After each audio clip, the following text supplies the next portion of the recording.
Well, let's continue the conversation now with Jim Gallant, a negotiator for the Canadian Union of Postal Workers. Jim, thanks for coming to the studio. Thanks for having us in. Listen, there's a couple of things I want to address from you of what we just heard, but first I want to begin with a more broad question. So here you are, you're now out on strike. Are you worried that all you're really doing at the end of the day is proving Canada Post irrelevant to Canadians by stopping service? Well, we're not worried about that, really. You end up with, we're hearing from mayors, premiers, the public saying that they want their service, and you're hearing from small businesses on all the stations that they're not going to survive without Canada Post, because we are the right deal. I won't say the cheapest deal, but we're the right deal in town. They use us, they depend on us, and we want to be there serving them. We don't want to be on strike, but we've been forced into this position by the government and by Canada Post, and it's a really big problem. People are pointing it towards the union instead of pointing it where the problem's coming from. Okay, and I don't know if you include the minister in that, but we heard from Minister Lightbound last week, and he says the corporation is losing millions of dollars each day, $10 million each day. How is that sustainable?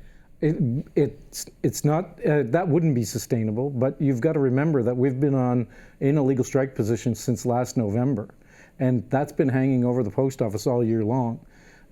Postage went up in January, and Canada Post actually, in the first 2 quarters, had over $370 million in new revenue. But because they've got this cloud hanging over us, they won't sign a collective agreement. They say they're losing money. You'd have to think, they say 10 million, it's almost an Austin Powers movie when they say it, because what's the real number? What are they losing?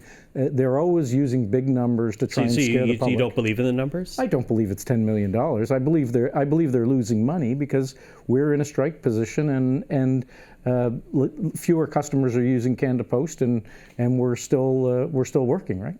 Except, we just heard from Canada Post, and they say the very fact that, less people are using it on a daily basis, as the population grows, at the end of the day, it's untenable, and they need to make rather substantial changes, not just tinkering the size, but fundamentally make changes to the corporation, and that does mean a workforce that's adaptable or willing to be adaptable. Are you?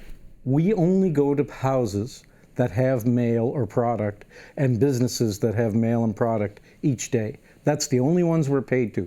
It's done by a percentage basis. We don't get paid for places we don't go to.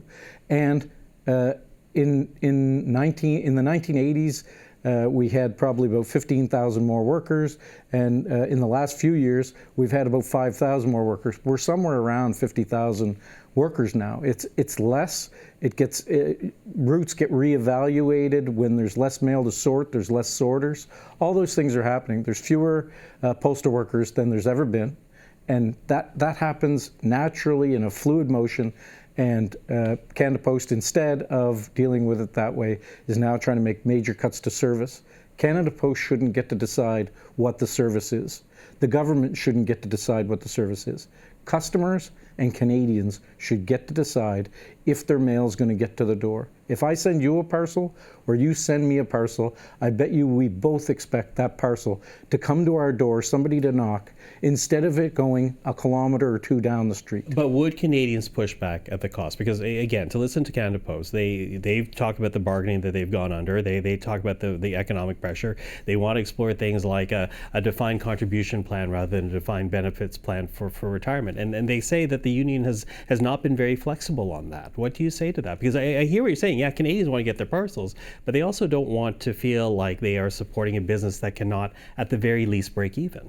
The minister told Canada Post to fix the management side of it too. They haven't hired any letter carriers lately or clerks lately, but I can tell you today on Canada Post's site, there's a job for a manager of change. So they're going to add more managers because the minister says there's going to be change, instead of using the managers they have, because those managers don't know what they're doing. That's the problem at Canada Post. Doug Ettinger came in somewhere around 2018-19, and Canada Post says they haven't made any money since. that they've been living off of what was in the cupboard, and now they've borrowed money from the government. That's the first time in my 37-year career that Canadians had to loan Canada Post money. So I have to say that it's the management of Canada Post that's the problem. We agree that we are in a problem right now, and what they say is it doesn't matter how we got there. Well, how do we get out of it with the same people that got us there? That's the problem. So how do you see this working its way through? At this point, we want the government to back off on the cuts to the service, because if they cut the service and I'm no longer bringing you your parcel to your door, there's other delivery outfits that will do that, and that's what businesses and Canadians want. So if they cut that service, we're going to get fewer parcels, and it will be a self-fulfilling prophecy. So we need that service level. And then if the government has made a line in the sand last week, and obviously the employer sees that and is emboldened by it. They were going to make us an offer last Friday. They took that offer back, and now they're going to make a different one. Do you think it's going to get better? I don't. So is this dependent, to end the strike, is this about the government stepping back from its cuts, or the mandate it's now given Canada Post, or is this about Canada Post putting forward a proposal for workers that you're going to be happy with? Well, there's two things there. So the first thing is that if we get a collective agreement that works for postal workers, obviously, and it needs to be ratifiable by the membership, that will settle the strike. But there still will be a fight around what Canada or what the government has said they're going to do to slash the service. I saw a small town mayor in Ontario yesterday on TV. I've seen a number of business people saying that Canada Post is needed.